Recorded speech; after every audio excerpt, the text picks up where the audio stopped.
वसीयत है, संपत्ति है, पर एक उलझन अक्सर रहती है।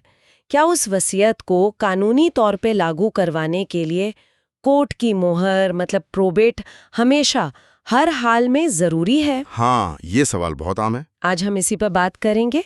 हमारे पास है भारतीय उत्तराधिकार अधिनियम 1925 और सुप्रीम कोर्ट के कुछ अहम फैसले, खासकर वो कांता यादव बनाम ओम प्रकाश यादव वाला 2019 का मामला। जी। तो आज कोशिश करते हैं इस कानूनी पहेली को सुलझाने की कि ये प्रोबेट कब और क्यों चाहिए होता है। बिल्कुल, ये कन्फ्यूजन काफी लोगों को होता है। तो शुरू करते हैं एकदम बेसिक से। ये प्रोबेट आखिर है क्या चीज? हाँ बिल्कुल, आसान शब्दों में बताइए। देखिए, प्रोबेट ना एक कानूनी प्रक्रिया है। कोर्ट क्या करता है, वो वसीयत को जांचता है, परखता है और ये पक्का करता है कि हाँ भाई, ये असली है, जेन्युइन है। अच्छा। मतलब ये कि ये सच में उसी व्यक्ति की आखिरी इच्छा है जिसने इसे बनाया है। इसके बाद कोर्ट एक सर्टिफिकेट जारी करता है, बस उसी सर्टिफिकेट को प्रोबेट कहते हैं। ठीक है। और इस सर्टिफिकेट से होता यह है कि वसीयत में जिस व्यक्ति का नाम लिखा है, जिसे हम निष्पादक या एग्जीक्यूटर कहते हैं, हाँ, एग्जीक्यूटर। उसको वो संपत्ति संभालने का, बांटने का, उसका प्रबंधन करने का कानूनी अधिकार मिल जाता है। अच्छा, तो ये एक तरह से कोर्ट की तरफ से वसीयत का वेरिफिकेशन हो गया। बिल्कुल। अब आते हैं उस बड़े सवाल पर, क्या ये प्रोबेट लेना भारत में हमेशा जरूरी है? बिल्कुल। अगर किसी को वसीयत के आधार पर अपना हक जताना है तो यहीं पर वो कांता यादव केस और कानून की धाराएं पिक्चर में आती हैं, है ना? हाँ, आपने बिल्कुल सही पॉइंट पकड़ा। कांता यादव केस में सुप्रीम कोर्ट ने इस पर काफी रोशनी डाली है। देखिए, भारतीय उत्तराधिकार अधिनियम 1925 की एक धारा है, धारा 213। जी। वो कहती है कि सामान्य तौर पर वसीयत का फायदा लेने वाला या उसे लागू करवाने वाला बिना प्रोबेट या फिर एक और चीज होती है प्रशासन पत्र, लेटर्स ऑफ एडमिनिस्ट्रेशन, उसके बिना कोर्ट में अपना अधिकार साबित नहीं कर सकता। लेकिन इसमें कोई पेच है? हाँ, इसी धारा 213 का एक हिस्सा है उपधारा 2। वो दो बहुत जरूरी बातें कहता है। पहली, ये नियम मुसलमानों पर लागू नहीं होता। अच्छा। और दूसरी कि इस धारा 213 को हमेशा धारा 57 के साथ मिलाकर पढ़ना चाहिए। मतलब धारा 57 इसका दायरा तय करती है। ओह, तो सारा खेल धारा 57 का है। ये क्या कहती है? हाँ जी, धारा 57 ये बताती है कि वो कौन सी खास परिस्थितियां हैं जहां धारा 213 यानी प्रोबेट की अनिवार्यता लागू होगी। और वो क्या है? मुख्य रूप से ये हिंदुओं, बौद्धों, सिखों या जैनों की उन वसीयतों पर लागू होती हैं जो या तो बंगाल, मद्रास या बॉम्बे प्रेसिडेंसी के पुराने शहरी अदालती क्षेत्रों के अंदर की संपत्ति से जुड़ी हैं। ये पुराने शहरी क्षेत्र मतलब? आज के मुंबई, चेन्नई, कोलकाता। हाँ, पर सिर्फ उनका वो मूल नागरिक अधिकार क्षेत्र मतलब ओरिजिनल सिविल जुरिस्डिक्शन वाला ऐतिहासिक दायरा। वो आज भी कुछ कानूनों के लिए मायने रखता है। अच्छा। या तो संपत्ति उन इलाकों में हो या फिर अगर वसीयत ही उन इलाकों में बनी हो, चाहे संपत्ति कहीं भी हो।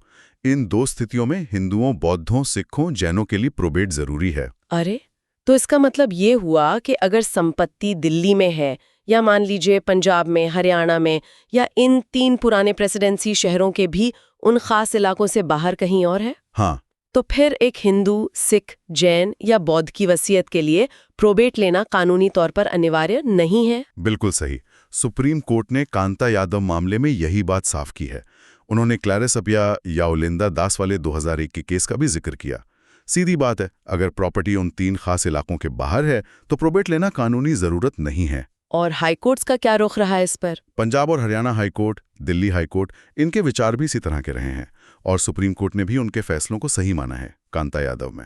ये तो बहुत ही काम की जानकारी है। मतलब लोकेशन, जगह सबसे जरूरी चीज है ये तय करने में। जी हाँ। अच्छा, मान लीजिए किसी को प्रोबेट लेना ही है या वो लेना चाहता है, भले ही जरूरी ना हो, तो उसकी प्रक्रिया क्या होती है? मतलब संक्षेप में। प्रक्रिया बहुत मुश्किल नहीं है। एग्जीक्यूटर को कोर्ट में एक अर्जी मतलब याचिका देनी होती है। ठीक है। साथ में कुछ जरूरी कागजात लगाने पड़ते हैं, जैसे जिसने वसीयत बनाई उसका मृत्यु प्रमाण पत्र। और सबसे जरूरी ओरिजिनल वसीयत। ओरिजिनली चाहिए होती है। हाँ, आमतौर पर ओरिजिनली। फिर कोर्ट क्या करता है, जितने भी कानूनी वारिस होते हैं ना, उन सबको नोटिस भेजता है ताकि किसी को एतराज हो तो बता सके। बिल्कुल। अगर कोई एतराज करता है तो कोर्ट उस पर सुनवाई करता है और अगर कोई एतराज नहीं आता या जो आता है वो खारिज हो जाता है तो कोर्ट सब जांच पड़ताल करके प्रोबेट जारी कर देता है। तो अगर दिल्ली जैसी जगह में ये अनिवार्य नहीं है जैसा आपने बताया, तो फिर भी लोग क्यों लेते हैं प्रोबेट? क्या इसके कुछ खास फायदे हैं? शायद आपने पहले इशारा किया था। हाँ, देखिए ये बहुत प्रैक्टिकल सवाल है। कानूनी बाध्यता ना होते हुए भी प्रोबेट लेना कई बार बहुत फायदेमंद साबित होता है। समझदारी का काम होता है। क्यों? खासकर तब जब आपको लगे कि अरे इस प्रॉपर्टी को लेकर आगे चलकर कोई झगड़ा हो सकता है, भाई भतीजों में, वारिसों में, हाँ, ये तो होता है अक्सर। या फिर जब आपको सरकारी दफ्तरों से काम करवाना हो, बैंक से या किसी हाउसिंग सोसाइटी से। वो लोग ना अक्सर पुख्ता सबूत के तौर पर प्रोबेट मांगते हैं। अच्छा, वो अपनी सेफ्टी के लिए मांगते होंगे। हाँ, और सबसे बड़ा फायदा ये है कि कोर्ट से मिला प्रोबेट वसीयत की सच्चाई का, उसकी वैधता का एक तरह से फाइनल प्रूफ, मतलब निर्णायक सबूत माना जाता है। मतलब उस पर फिर सवाल उठाना मुश्किल है। बहुत मुश्किल। ये एग्जीक्यूटर के अधिकारों को पक्का कर देता है। उसे प्रॉपर्टी बेचने, ट्रांसफर करने जैसे फैसले लेने की पूरी कानूनी ताकत देता है। समझ गई। तो ये एक तरह से भविष्य के सिरदर्द से बचने का पक्का तरीका है, कह सकते हैं। और इस प्रोबेट का कानूनी असर कितना बड़ा होता है? मतलब क्या ये सिर्फ केस से जुड़े लोगों पर ही लागू होता है या इसका दायरा और बड़ा है? आपने कहा था निर्णायक सबूत। हाँ, ये एक बहुत ही खास कानूनी बात है। प्रोबेट का जो फैसला होता है ना, उसे कानून की भाषा में कहते हैं judgement in rem. Judgement in rem, इसका क्या मतलब हुआ? इसका मतलब है कि ये फैसला सिर्फ उन लोगों पर लागू नहीं होता जो केस में पार्टी थे, बल्कि ये पूरी दुनिया पर लागू होता है। सबके लिए बाध्यकारी होता है। पूरी दुनिया पर? ये कैसे? हाँ, ये आम सिविल केस के फैसलों से अलग हैं, जिन्हें जजमेंट इन पर्सोनम कहते हैं। वो सिर्फ केस के पक्षों पर ही लागू होते हैं। अच्छा, जजमेंट इन रेम होने की वजह से ही प्रोबेट की प्रक्रिया में अखबार में या कोर्ट के नोटिस बोर्ड पर सार्वजनिक नोटिस निकाला जाता है। हाँ, वो इश्तिहार छपते हैं। बिल्कुल, ताकि दुनिया में किसी को भी अगर उस वसीयत पर कोई आपत्ति हो तो वो सामने आ सके, अपनी बात कह सके। ये वसीयत को एक तरह की सार्वजनिक मान्यता और अंतिम रूप देता है। वाह, ये तो बहुत महत्वपूर्ण है। तो कुल मिला के निचोड़ क्या निकला आज की बात का? निचोड़ ये है कि भारत में हर वसीयत के लिए प्रोबेट लेना कानूनन अनिवार्य नहीं है। हाँ। इसकी अनिवार्यता इस बात पर टिकी है कि संपत्ति कहाँ है। मुख्य रूप से मुंबई, कलकत्ता और चेन्नई के जो पुराने न्यायिक क्षेत्र हैं, वहां स्थित संपत्ति के लिए हिंदू, बौद्ध, सिख, जैन वसीयतों के मामले में ये जरूरी है। लेकिन बाकी जगहों पर? बाकी जगहों पर स्थित संपत्ति के लिए या उन क्षेत्रों के बाहर बनी वसीयतों के लिए ये अनिवार्य नहीं है। सुप्रीम कोर्ट ने ये कांता यादव केस में बिल्कुल साफ कर दिया है। एकदम साफ।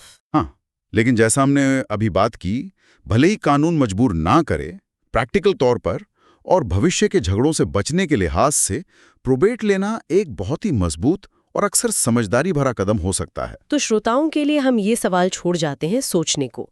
अब जब हम ये जानते हैं कि प्रोबेट का फैसला जजमेंट इन रेम होता है, मतलब पूरी दुनिया के लिए बाध्यकारी, तो क्या ये वसीयत करने वाले की आखिरी इच्छा को पूरी तरह सुरक्षित करने और भविष्य के झगड़ों को जड़ से ही खत्म करने का सबसे पक्का तरीका नहीं लगता? भले ही कानून हर जगह इसे जरूरी न मानता हो। इस पर सोचिएगा जरूर।